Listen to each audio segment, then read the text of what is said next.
میرے محترم سامعین، آپ حضرات ماہ مقدس میں اللہ رب العالمین کی رضا و خوشنودی حاصل کرنے کے لیے لازمی روزے رکھیں گے اور عبادات بھی کریں گے۔ آپ کچھ کام اس کے علاوہ بھی انجام دینے کی کوشش کر سکتے ہیں۔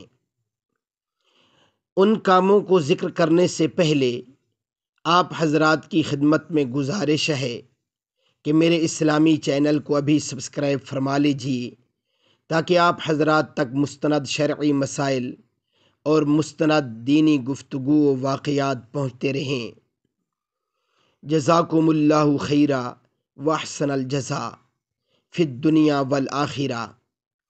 آئیے میرے محترم سامعین، ان خیر کے کاموں کی طرف جو ہمیں اس ماہ مبارک میں ضرور کر لینے چاہیے۔ نمبر 1، اگر آپ کی کسی سے بول چال بند ہے، جھگڑا چل رہا ہے، ناراضگی طویل ہے، تو فوراً سے پہلے صلح کر لیں۔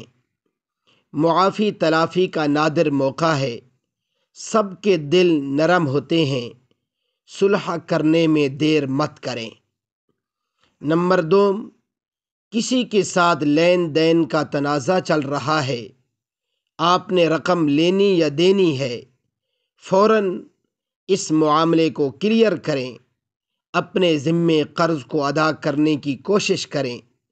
یاد رکھیں، قرض شہید کو بھی معاف نہیں ہے۔ ساری رقم نہیں دے سکتے تو اقساط میں واپس کرنے کا ارادہ کر لیں۔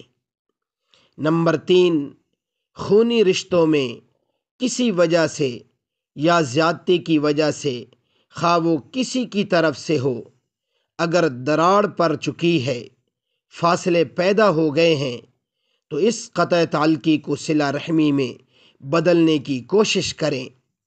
یہ کام ہنگامی بنیادوں پر ہونا چاہیے۔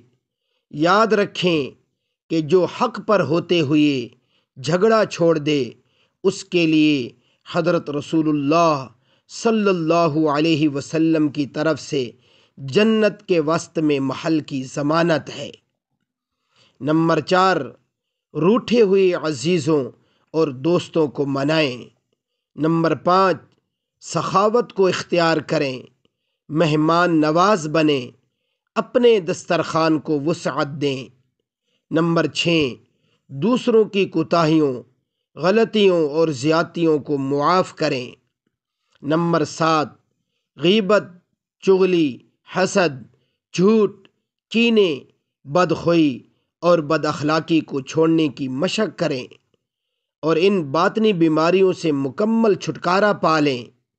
نمبر 8، اپنے سے کم حیثیت کو عزت و احترام دینا شروع کر دیں۔ نمبر 9، تھوڑا سا وقت نکال کر اپنے ارد گرد دیکھ لیں، کوئی مستحق آپ کی مدد کا طالب تو نہیں ہے۔ نمبر 10، اپنے والدین کو خدمت سے راضی کرنے کی کوشش کریں۔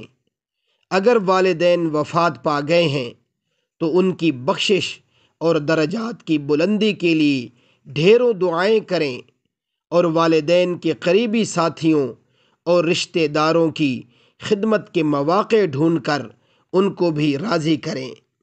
اللہ رب العزت مجھے اور آپ کو اس پر عمل پیرا ہونے کی اور آگے تک پہنچانے کی توفیق عطا فرمائے۔